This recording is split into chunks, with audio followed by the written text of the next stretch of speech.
Hey YouTube, this is a video about how to properly install and pre-tension synthetic winch rope.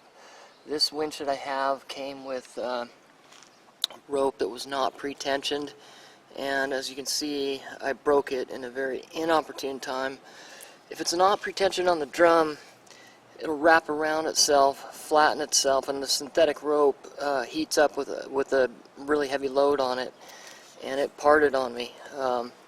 Kind of a scary situation, so did some research, and this is what I came up with. Most manufacturers recommend tensioning your synthetic rope with about 500 pounds, somewhere in there. I would say that as a minimal. Again, you don't want that rope to bind up on itself and create a lot of heat and part on you and break, so this is the best way to do it.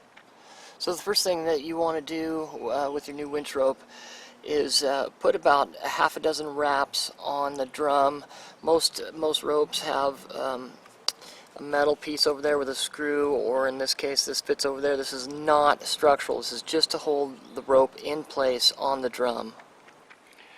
Okay, so most synthetic winch ropes come with this nylon chafe protector, this black covering here. If you don't have one, it's simply just nylon flat webbing that you can slip over the end of the rope, which is a good idea.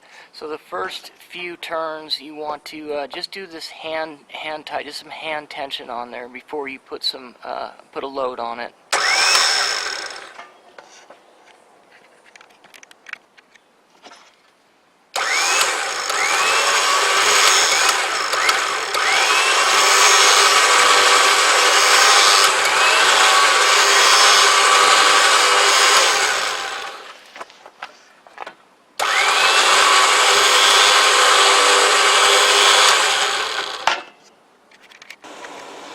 Okay, so after you take about 6 or 8 wraps, just hand tight, you want to put that tension on there, that minimum 500 pounds.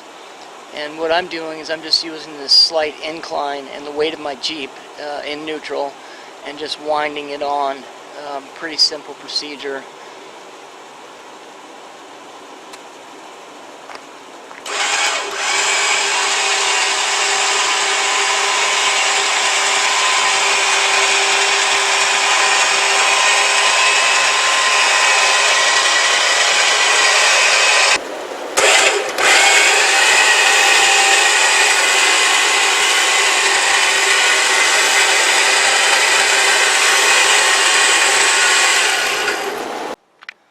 Okay, so when you get down to the end, to about the last 12 feet or so, you can go ahead and finish it off with just hand tension on it.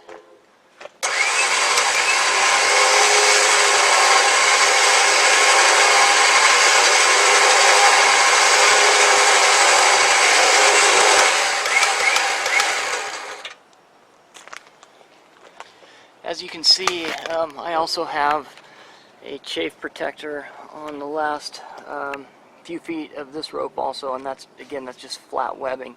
A couple notes of safety: you really don't want to stand where I was standing when I was doing this when you're actually out doing in a recovery situation. It's not really a safe place to be, and probably want to use a heavy blanket or a rope dampener of some kind. I really like the synthetic rope for a few reasons. It's about 15 pounds lighter than the same diameter cable, and it's about 15 to 20% stronger. So there's a couple big advantages right there, and one, being an old school Jeeper and always use cable up until now, when a cable parts, when that breaks with a load on it, it can be deadly.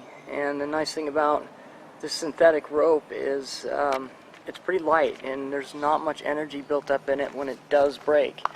And I can tell you that from experience, since I broke my first one twice. And again, I think this failed because there were not, it wasn't pre-tensioned, and it just really kind of melted the rope as it bound onto itself. So, lesson to be learned there. This rope that I replaced it with is a 14,000 pound rope. That was a 9,500 pound. It came with the winch. I'm going to upgrade to a 20,000 pound rope here soon. Some other really handy pieces of recovery equipment are these D-rings, 3/4 inch shackle, and they don't just look pretty on the Jeep. Of course, they do look awesome, but to have 4 of those for recovery situations is great. Those are rated at 20,000 pounds. I also have tree protector straps, and let's see, that's a 6 foot, and I have a 20 foot. And I also have a couple of these snatch blocks, which are really handy. You can put the shackle through them and throw those on the rope midstream, and you're doubling your pull, and it's a lot safer too if the rope parts and you're not in the line of fire. So good piece of equipment to have on your Jeep, no doubt, and good luck.